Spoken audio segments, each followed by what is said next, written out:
Tu passes peut-être en ce moment par une tempête financière. Les factures s'accumulent, les dettes pèsent, les inquiétudes grandissent. Chaque jour devient une lutte, et tu te demandes comment tu vas t'en sortir. Tu regardes ton avenir, et il te semble fermé, sans issue. Mais écoute bien, Dieu n'a pas oublié tes besoins. La Bible nous parle directement de ces moments de manque et de crise, et elle contient des promesses et des principes puissants pour traverser cette épreuve et en sortir plus fort. Aujourd'hui, je veux te montrer, à travers la parole de Dieu, comment surmonter une crise financière et retrouver la paix, même quand tout semble perdu. La première chose à comprendre, c'est que Dieu connaît ton besoin. Dans l'évangile de Matthieu, Jésus dit « Ne vous inquiétez pas pour votre vie, de ce que vous mangerez, ni pour votre corps, de quoi vous serez vêtus. » Il ajoute que notre Père céleste sait que nous en avons besoin. Ces paroles sont essentielles. Le problème d'une crise financière, ce n'est pas seulement le manque d'argent, mais l'angoisse qui envahit l'esprit, la peur qui paralyse, la panique qui empêche de réfléchir. L'ennemi veut te faire croire que tu es abandonné, que tu es seul face à ta misère. Mais Dieu dit, ne t'inquiète pas, je suis avec toi. L'inquiétude ne produit rien de bon. La confiance, au contraire, ouvre ton cœur à la paix et à la créativité. La première clé pour surmonter une crise, c'est de refuser de céder à la peur et de choisir de mettre ta confiance dans le Seigneur. Ensuite, Jésus donne un autre principe puissant. Cherchez d'abord le royaume de Dieu et sa justice, et tout cela vous sera donné par-dessus. Quand la crise frappe, notre premier réflexe est souvent de nous concentrer uniquement sur l'argent, sur les solutions humaines, sur nos calculs. Mais Jésus nous dit, recentre-toi sur Dieu, mets-le à la première place, prie, médite sa parole, engage ton cœur dans la fidélité. Quand tu fais de Dieu ta priorité, tu permets à sa bénédiction de couler dans ta vie, même dans le désert. Souviens-toi, Israël a marché 40 ans dans le désert, et ils n'ont manqué de rien. Leurs vêtements ne se sont pas usés, leur nourriture leur a été donnée jour après jour. Si Dieu l'a fait pour eux, il peut le faire pour toi. Mais Dieu ne se contente pas de rassurer, il nous donne aussi des conseils pratiques.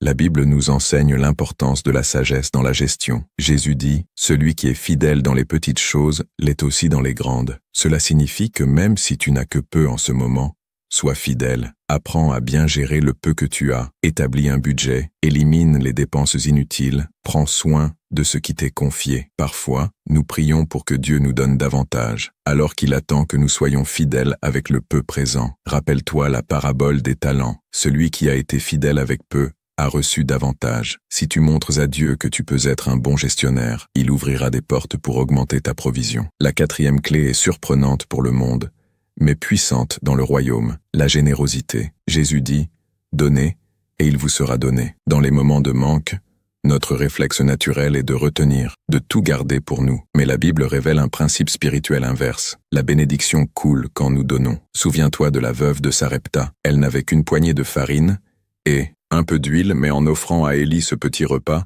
Dieu a multiplié sa jarre et son huile jusqu'à la fin de la famine. Regarde aussi l'enfant qui a donné ses 5 pains et 2 poissons à Jésus. Cela a nourri une foule entière. La générosité brise le cercle de la peur et ouvre la porte du miracle. Même un petit geste, même une petite offrande donnée avec foi, peut déclencher une abondance inattendue. Dieu nous rappelle aussi que le travail est une bénédiction. L'argent n'apparaît pas par magie, il passe souvent par nos efforts, nos dons, notre créativité. Paul écrit, « Tout ce que vous faites, faites-le de bon cœur, comme pour le Seigneur. » Cela veut dire que ton travail, aussi humble soit-il, a de la valeur aux yeux de Dieu. Si tu es fidèle dans ton effort, si tu travailles avec intégrité et persévérance, Dieu bénira l'œuvre de tes mains. Parfois, une crise financière est l'occasion de découvrir de nouvelles compétences, de nouvelles opportunités, d'élargir ton horizon. N'aie pas peur de commencer petit, de te relever, de chercher des solutions nouvelles. Dieu peut transformer ton effort en source de bénédiction. Mais attention, la Bible met en garde contre l'avidité et l'amour de l'argent. Paul dit clairement, l'amour de l'argent est une racine de tous les maux. Le danger n'est pas l'argent en lui-même,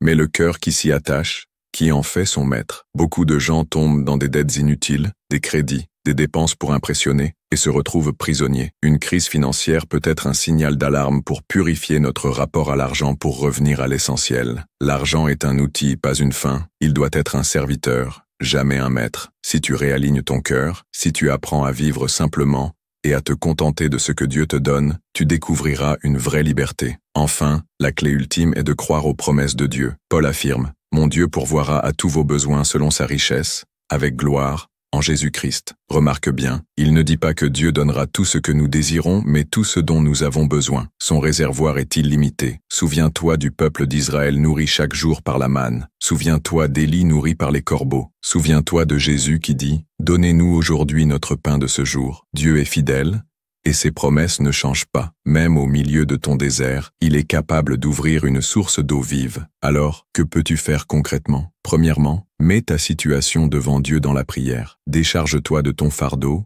parle-lui avec sincérité, expose-lui tes inquiétudes. Deuxièmement, établis un plan de gestion, même simple, et demande la sagesse pour bien utiliser chaque ressource. Troisièmement, reste fidèle dans ta dîme et tes offrandes, car c'est un acte de foi qui attire la bénédiction. Quatrièmement, n'affronte pas cela seul. Parle à un frère, une sœur, une communauté, car Dieu agit souvent à travers le soutien mutuel. Et surtout, remplace chaque peur par une promesse biblique. Quand l'inquiétude monte, proclame à haute voix la parole de Dieu. Peut-être aujourd'hui tu te dis « C'est facile à dire, mais moi je suis à bout ». Écoute ceci, une crise financière n'est pas une condamnation.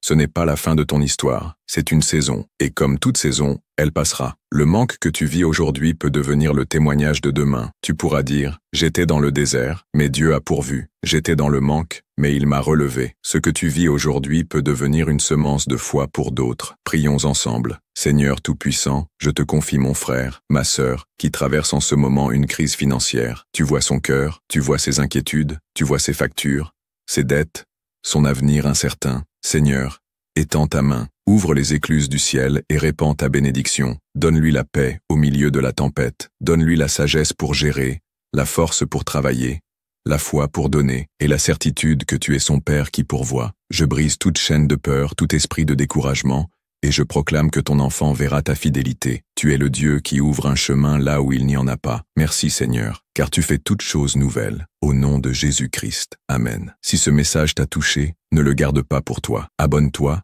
et partage-le avec quelqu'un qui traverse aussi une épreuve. Tu ne sais pas quelle vie peut être transformée par une parole de foi. Continue à marcher avec nous dans la parole de Dieu, car chaque jour nous puisons ensemble la force et la lumière. Ton miracle est peut-être plus proche que tu ne l'imagines. Ne baisse pas les bras, car Dieu est fidèle et il fera infiniment au-delà de ce que tu espères.